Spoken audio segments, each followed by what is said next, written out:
విశ్వానికే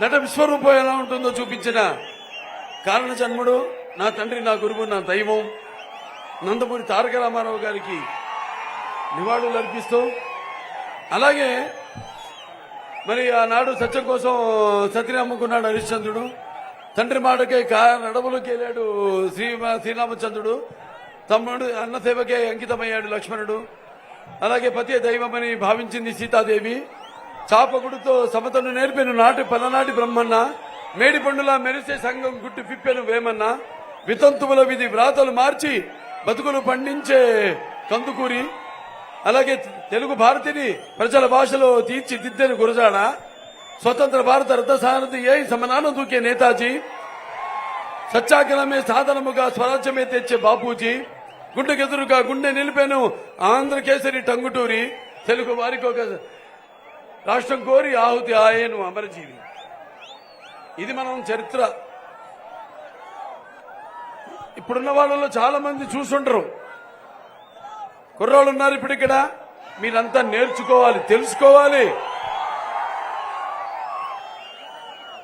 మరి ఆనాడు నందమూరి ఆ తర్వాత నాకు మనందరికీ చాలా మందికి తెలిసి స్వతంత్ర సముపార్జన తర్వాత మనం కళ్ళాలో చూసింది ఆనాడు ఎన్టీ రామారావు గారు మరి ప్రతి తెలుగు బిడ్డకు, ప్రతి తెలుగు మట్టి గడ్డకు తెలుగు పౌరుషం ఉంటే ఏంటో సత్తువ ఆ పొగరుని పొదలు పెట్టి సానబెట్టి బయటకు వచ్చి నేను తెలుగువాడు నేను సగర్వంగా చెప్పే ధైర్యం ఇచ్చిన మహానుభావుడు మన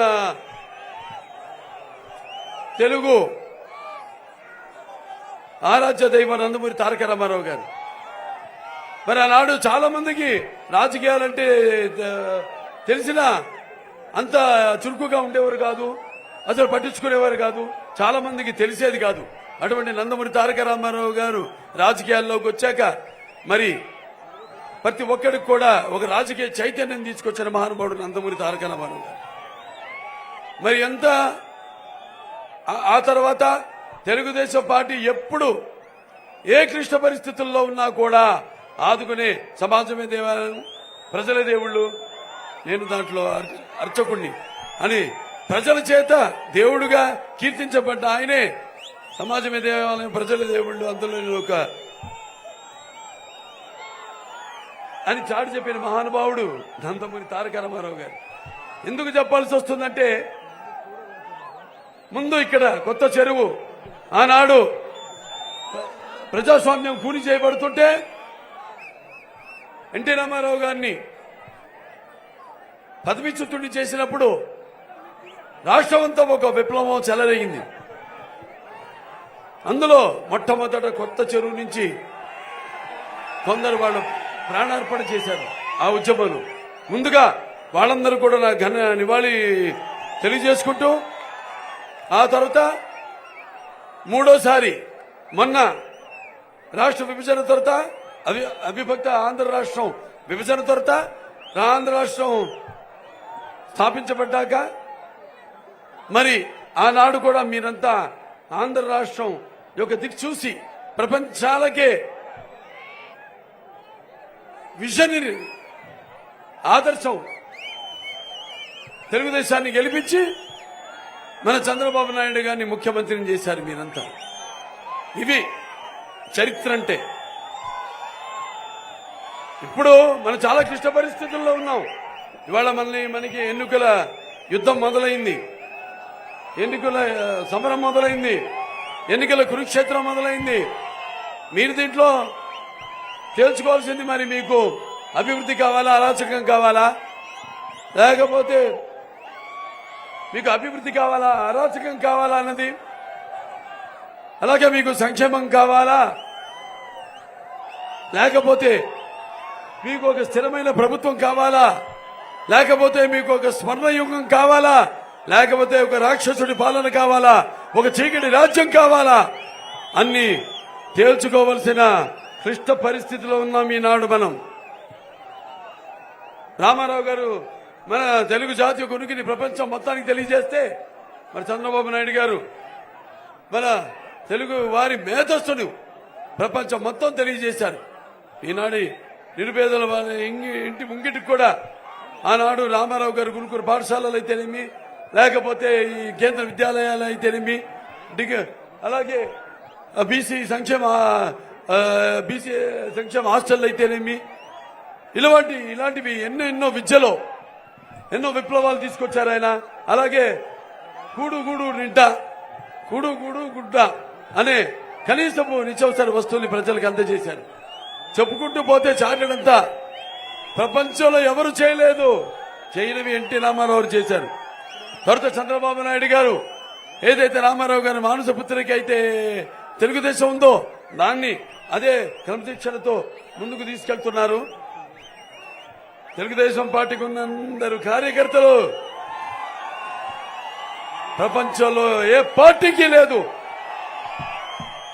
అటువంటి ఒక కుటుంబాన్ని, వసుదైక కుటుంబాన్ని ఆ రామారావు గారు ఇచ్చారు. అలాగే సామాజిక న్యాయంతో అందరినీ అదే ఉమ్మడి కుటుంబంగా తెలుగుదేశం మన ఆంధ్ర రాష్ట్రాన్ని ఉమ్మడి రాష్ట్రాలుగా ఉన్నప్పుడైతేనేమి, ఇప్పుడు ఆంధ్ర రాష్ట్రంగా విభజించబడ్డాకైతేనేమి అందరినీ ఏకతాటిపై ముందుకు తీసుకెళ్లారు మన చంద్రబాబు నాయుడు గారు. మరి ఈనాడు పసుపు అన్నది శుభానికి సూచకం, పసుపు అన్నది ఆనందాల వేడుకకు ఆహ్వాన గీతం, పసుపు అన్నది ఆరోగ్యానికి గొప్ప ఆయుర్వేద ఔషధం, పసుపు అన్నది అభివృద్ధికి నిర్వచనం, పసుపు అన్నది సంక్షేమానికి నిదర్శనం, పసుపు అన్నది ఆత్మ గౌరవానికి ఎగరేసిన ఒక కేతనం. అలాగే పసుపు అన్నది ఆత్మ గౌరవానికి ఒక నిలువెత్తు రూపం. అలాగే పసుపు అన్నది ఆదర్శానికి ఒక నిజమైన సంతకం. మన పసుపు ఎన్నో ప్రపంచంలో చూసుకుంటే ప్రపంచంలోనే ఎక్కడ లేని విప్లవాత్మకమైన ఆనాడు ఎన్నో సంస్కరణలు ప్రజల సంక్షేమం కోసం, సమాజ అభివృద్ధి కోసం ఎన్నో ప్రవేశపెట్టడం జరిగింది. మరి ఈనాడు చూస్తున్నాం ఎలా ఉంది మన రాష్ట్ర పరిస్థితి. ప్రపంచ పటంలోనే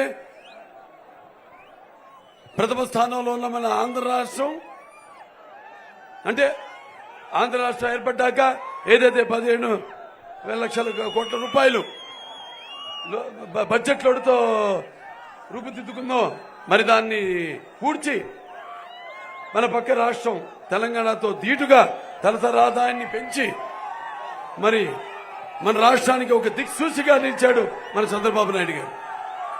మరి ఈనాడు ఒక్క అవకాశం అని ఆనాడు ఆ ఒక్క అవకాశం ఏమిటో ఆ భ్రమలో పడిపోయారు మీరు అంతా. ఆ ఒక్క అవకాశం ఏమీ లేదు. ఒకటేమో కోడికత్తి, రెండోదేమో వాళ్ళ బాబాయిని హత్య చేసి వివేకానంద రెడ్డి గారిని అధికారంలోకి వచ్చిన జగన్ ఏం చెప్పాలి దాని గురించి? సిద్ధం అంటాడు. దేనికి సిద్ధం?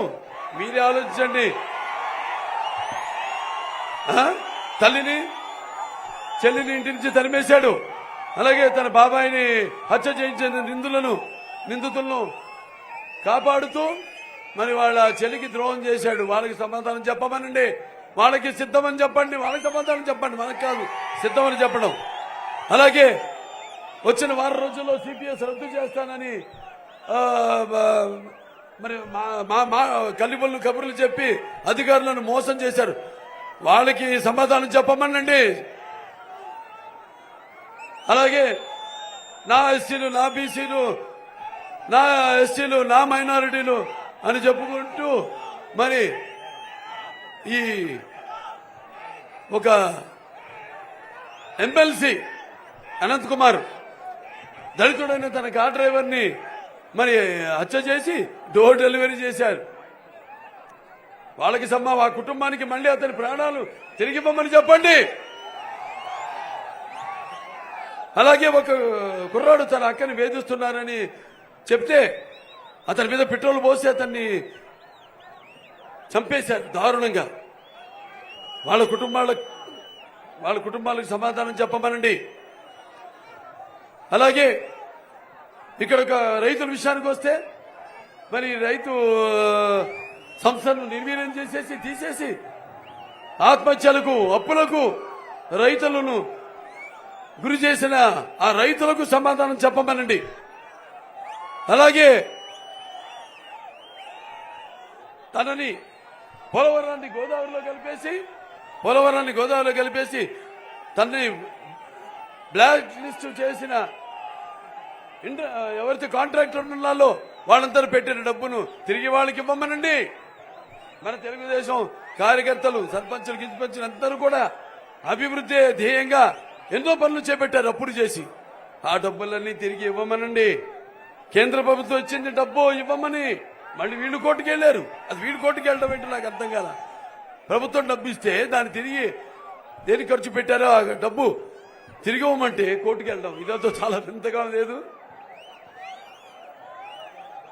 అలాగే మన 3 రాజధానులు అని కాలం వెళ్ళబుచ్చుకుని మొదటి 3 ఏళ్లు దాని తర్వాత నవరత్నాలు అని మీ ముందుకు తీసుకొచ్చాడు. ఎంత అప్పు చేశాడు? 20,000 లక్షల కోట్ల రూపాయలు. 20 లక్షల కోట్ల రూపాయలు 12 లక్షల కోట్ల రూపాయలు అప్పు చేశాడు. మీరేమో భ్రమలో పడి చాలా మంది ముఖ్యంగా మహిళలకు నేను చెప్పదలుచుకున్నాను. ఎందుకంటే వినాశ్రియం జననం నాస్తి, వినాశ్రియం గమనం నాస్తి, వినాశ్రియం జీవనం నాస్తి, వినాశ్రియం సృష్టి రేవ నాస్తి. ఏ కుటుంబాన్ని అయినా నడపాలన్నా అది మహిళే. అటువంటిది మరి చంద్రబాబు నాయుడు గారు ప్రపంచంలో మొట్టమొదటిసారిగా ఈ డ్వాక్రా సంఘాలతో ఈ పొదుపు విప్లవం మొదలు పెట్టారు మీకోసమని. ఆనాడు రైతు బజార్లు మొదలు పెట్టారు రైతుల కోసం. మరి ఈనాడు మీకు ఇస్తుందంత కుటుంబంలో ఎంతమంది పిల్లలు ఉన్నారో ప్రతి బిడ్డకు 15,000 రూపాయలు ఇస్తానన్నాడా? ఎంతమందికి ఇస్తున్నాడు? ఒక్కరికి ఇస్తున్నాడు. మిగతా దాని అంతటికి అయ్యేదంతా 2.5 లక్షల కోట్ల రూపాయలు. మరి మిగతా 10 లక్షల కోట్ల రూపాయలు, 10,000 లక్షల కోట్ల రూపాయలు ఏమవుతున్నట్టు ఒక్కసారి ఆలోచించండి మీరంతా. ఇవాళ అన్ని కార్పొరేషన్లు ఏదైతే బీసీ ఉందో, ఎస్సీ ఉందో, మైనారిటీస్ కార్పొరేషన్ మొత్తం అన్ని కూడా నిర్వీర్యం చేసేసి ఆ డబ్బులన్నీ కూడా మళ్లించేసి ఇవాళ అతని మాయలకి మోసాలకి మీరు లోబడకండి. మీరు తెలుసుకోవాల్సింది అతని అరాచకత్వానికి, అతని వినాశనానికి మీరు బలి కావద్దని మిమ్మల్ని అందరినీ నేను సవినయంగా మనం చేసుకుంటున్నాను. మరి ఇప్పుడు మనం చూస్తే ఈ చీప్ లిక్కర్ ఏంటది జే బ్రాండ్ అని బోల్డంత ధనాన్ని దోచుకుంటున్నాడు. అలాగే ఇంకా ముందు 100 ఏళ్ల ప్రజలకు దొరకకుండా ఇసుక పాత్రలను తవ్వేసుకుంటున్నాడు. అలాగే ఇసుక దొరకకుండా ఇసుక మాఫియా. దాని తర్వాత ఈ యొక్క ప్రభుత్వం తయారు చేసే కల్తీ మందును తాగి ఎంతో మంది ఆడపడుచుల యొక్క తాలి బొట్టను తెంచేస్తున్నాడు. ఇవన్నీ మీరు గమనించాలి. అతను సిద్ధమన్నాడు, మనమేం తక్కువ కాదు, మనం కూడా సిద్ధమే. ఇవన్నీ కూడా గమనించి మరి యువత ఇవాళ ఉద్యోగాలు లేక వలసపోతున్నారు. ఇవాళ ఎలా ఉందండి పరిస్థితి? ఇక్కడే కాదు ఎక్కడికి వెళ్ళినా కూడా, బెంగళూరు వెళ్ళినా, హైదరాబాద్ లో వెళ్ళినా కూడా అదే పరిస్థితి. కావాలని ఇదంతా ఒక కుట్రగా జరిగింది. ఇక్కడ వాళ్ళని మనం ఎక్కడ చూసినా కూడా ఈ యొక్క గంజాయి అయితేనేమి, పండించడం అయితేనేమి, లేకపోతే డ్రగ్స్, ఇది విచ్చలవిడిగా ఎక్కడ పడితే అక్కడ దొరుకుతున్నాయి. యువత చదివి ఆ నిస్పృహతో, నిరాశతో దానికి బానిసలవుతున్నారు. ఇవాళ ఎవరు ప్రశ్నించకూడదు, వేలెత్తి ఎవరు చూపకూడదు, అడగకూడదు అని జవాబుదారీ ప్రభుత్వం కాకూడదు మేము అన్న ఉద్దేశంతోనే ఇవన్నీ చేస్తున్నాడని మీరందరూ గమనించాలి. ఇవాళ మరి మనల్ని మనం కాపాడుకోవాల్సిన బాధ్యత మన మీద ఉంది. అంటే మనల్ని, మన తెలుగు జాతిని అలాగే మన భావి తరాలను కాపాడుకోవాల్సిన బాధ్యత ప్రతి ఒక్కరి మీద ఉందని మీ అందరికీ తెలియజేసుకుంటున్నాను. ఇవాళ మరి ఇదే పాయింట్స్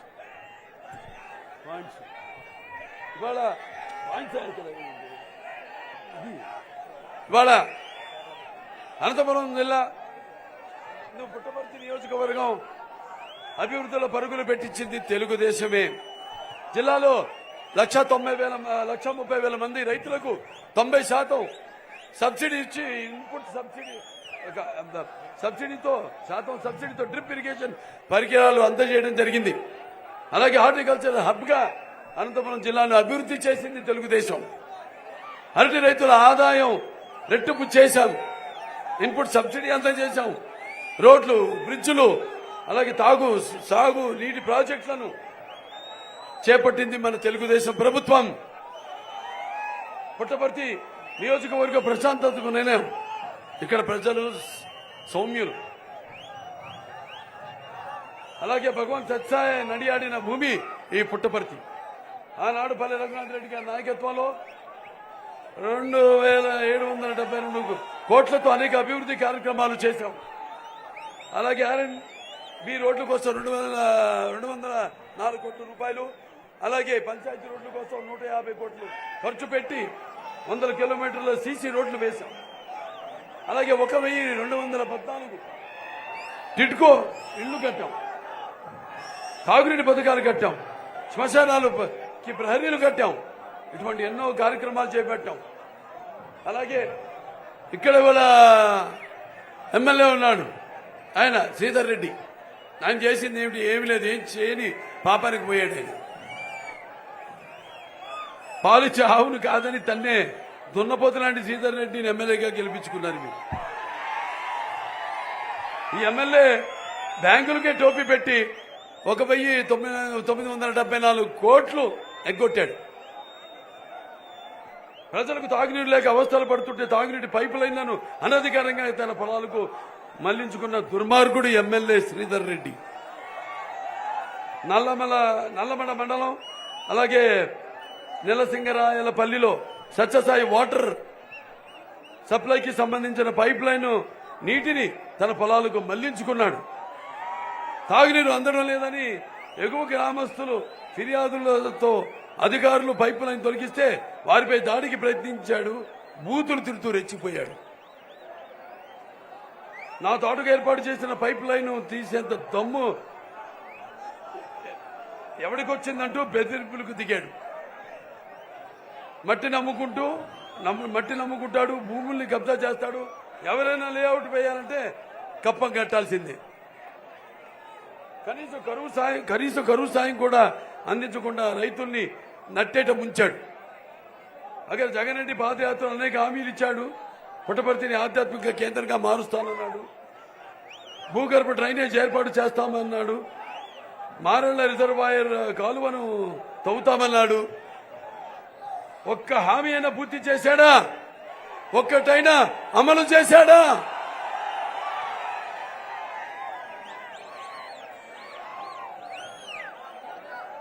ఎన్డీఏతోనే మన నియోజకవర్గ అభివృద్ధి జరుగుతుంది. ఎన్డీఏ కూటమి అభ్యర్థుల్ని గెలిపించుకుందాం. నియోజకవర్గ ఎమ్మెల్యే అభ్యర్థిగా పల్లె సింధూర్ గారిని గెలిపించుకుందాం. గతంలో పల్లె రఘునాథ్ రెడ్డి గారు ఏ విధంగా పనిచేశాడో, ఎంత అభివృద్ధి చేశారో చూసాం. ఆయన మరి అప్పుడు 1994లో జెడ్పీటీసీ చైర్మన్ గా, 99లో పార్లమెంట్ సభ్యుడిగా, 2009లో సభ్యుడిగా ఎన్నికయ్యారు. ఎన్నో అభివృద్ధి కార్యక్రమాలు చేశారు. దాని తర్వాత 16 సంవత్సరాలు తెలుగుదేశం పార్టీ ఉమ్మడి జిల్లా అధ్యక్షుడిగా ఆయన పనిచేశారు. ఆయన అంత అనుభవం ఉంది ఆయనకి. సో ఆయన అలాగే పరిశ్రమలు తీసుకొచ్చి ఉద్యోగాలు కల్పించి యువతకు అండగా నిలుస్తామని సభాముఖంగా తెలియజేసుకుంటున్నాను. గతంలో ఈ ప్రాంతం దాహార్తి తీర్చేందుకు కష్టపడ్డాం.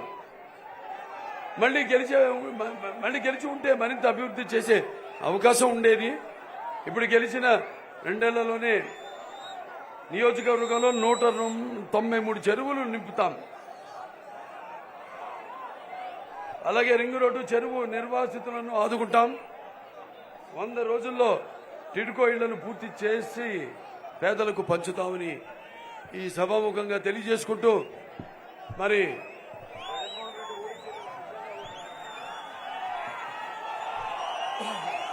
సిద్ధంగా ఉన్నారుగా? మీరంతా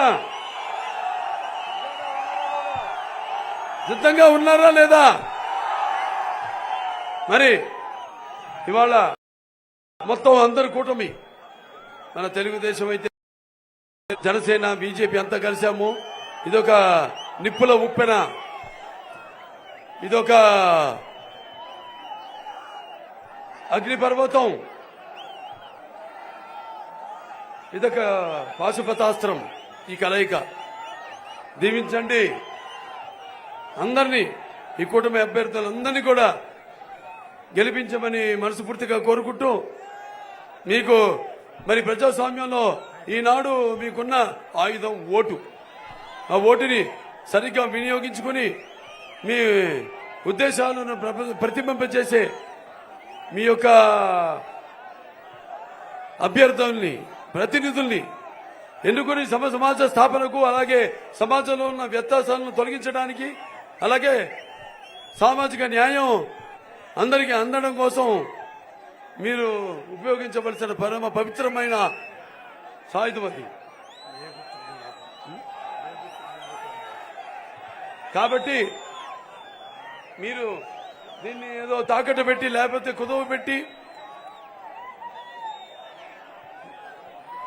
దీన్ని అపాస్యపాలు చేశారంటే అది మీ ఓటుకి అన్యాయం చేసినట్టు అవుతుంది, మీ భవిష్యత్తుకు అన్యాయం చేసినట్టు అవుతుంది, ప్రజాస్వామ్యాన్ని కూని చేసినట్టు అవుతుంది అని మీ అందరూ తెలియజేసుకుంటూ, మీరంతా కూడా రేపు జరగనున్న ఎన్నికల్లో మరి మీరు ఈ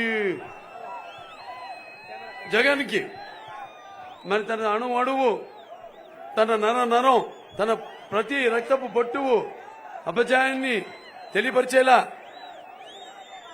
మరి పట్టి ఓటుతో అతనికి అపజయం అన్న రుచి ఎలా ఉంటుందో చూపించాలని మీ అందరూ తెలియజేసుకుంటున్నాను.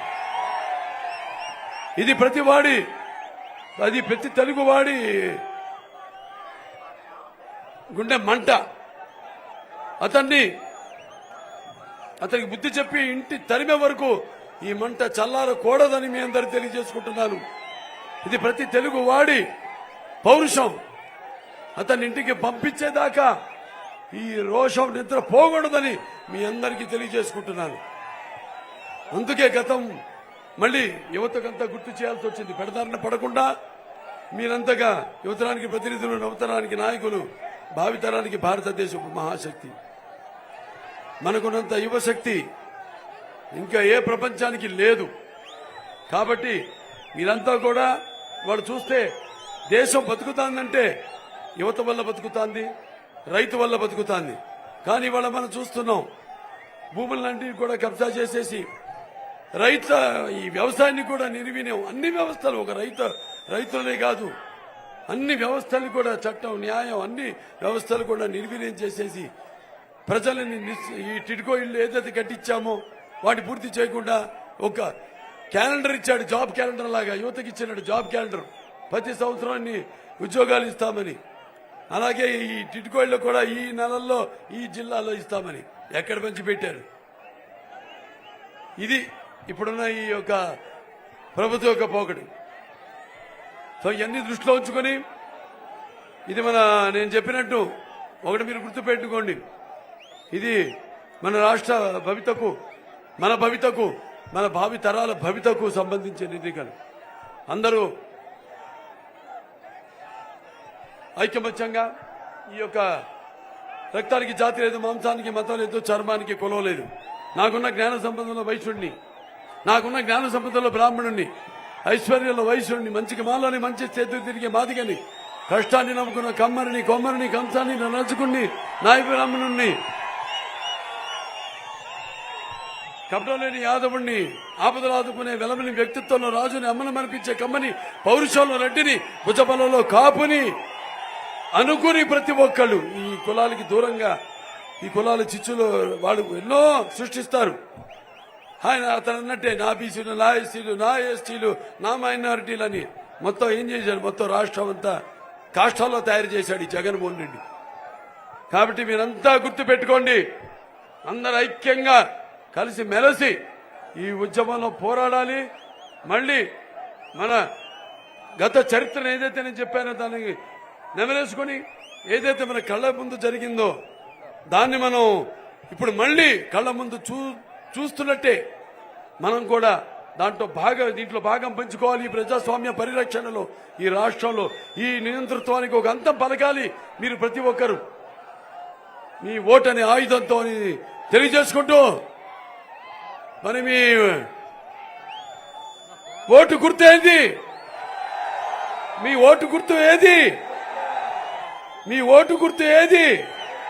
ఇప్పుడు వీళ్ళకి అక్కడ కదిరిలో మొదలుపెట్టా ఈరోజు లక్ష్మీనరసింహస్వామి నా ఇష్టదైవం, ఆయన దర్శించుకుని, అలాగే అక్కడ మన ముస్లిం మైనారిటీల దర్గాని దర్శనం చేసుకుని అక్కడి నుంచి నా ప్రయాణం మొదలుపెట్టాను. ఈరోజు నా ప్రస్థానం అక్కడి నుంచి ఇక్కడికి వచ్చేసరికి కదిరి నుంచి ఇక్కడ కొత్త చెరువుకి వచ్చేసరికి వైకాపా వాళ్ళకి ముడుకు పుట్టింది. మొత్తం విద్యుత్ ఎక్కడికక్కడ నిలిపేస్తున్నారు వాళ్ళు. కాబట్టి ఇప్పుడు మనకి ఫ్యాన్ స్విచ్ ఆఫ్ చేసి అదే తిరగని ఫ్యాను దాన్ని తీసి బయటపడేయండి, మన గుండెల్లోంచి తీసేయండి ఫ్యాన్ని. ఒకటి ప్రజాస్వామ్యానికి నిజమైన నిర్వచనం ఆనాడు ఎన్టీ రామారావు గారు ఇచ్చారు. దాని కొనసాగింపుగా చంద్రబాబు నాయుడు గారు ముందుకు తీసుకెళ్లారు. ఇవాళ అందరూ కలిసి, ఎందుకంటే ఒక్కడిని అంటున్నాడు కదా, నేను అదే అడుగుతున్నాను. నిన్ను నువ్వు ఒక్కడి చేసుకున్నావు, మీ ఇంట్లోని కాదన్నావు, సలహాదారులు పెట్టుకున్నావు 100 మందిని. వాళ్ళందరికీ అందరు కలిపితే ఎన్నో కోట్ల రూపాయల జీతాలు ఇస్తూ వాళ్ళు ఒక సలహా తీసుకోడు. దుష్ట చతుష్టయం ఉంటారు నలుగురు, వాళ్ళ సలహాలు అవి కూడా తిరిగి తీసుకుంటాడు లేదు. వాళ్ళు మాత్రం ఏదో అతను తృప్తిపరచడానికి ఏదో బాగుతుంటారు టీవీల ముందుకు వచ్చి ఉండాలి కొంతమంది. కాబట్టి ఇవన్నీ మీరు వాళ్ళ మాటల భ్రమలో పడకుండా మీరంతూ భవిష్యత్తు గురించి ఆలోచిస్తూ, అలాగే మన brother Pawan Kalyan power star, మనం చాలా మంది పార్టీలు పెడతారు, జెండా ఎత్తేస్తారు. కానీ మొదటి నుంచి కూడా 2014 నుంచి కూడా పార్టీ పెట్టి ప్రజల యొక్క సంక్షేమం కోసం, వాళ్ళ అభివృద్ధి కోసం, వాళ్ళ యొక్క సంరక్షణ కోసం పాటు పడుతూనే ఉన్నాడు బ్రదర్ పవన్ కళ్యాణ్ గారు. అలా ఆయన ఈ రాజకీయ ప్రస్థానం సుస్థిరంగా అలా కొనసాగుతుంది.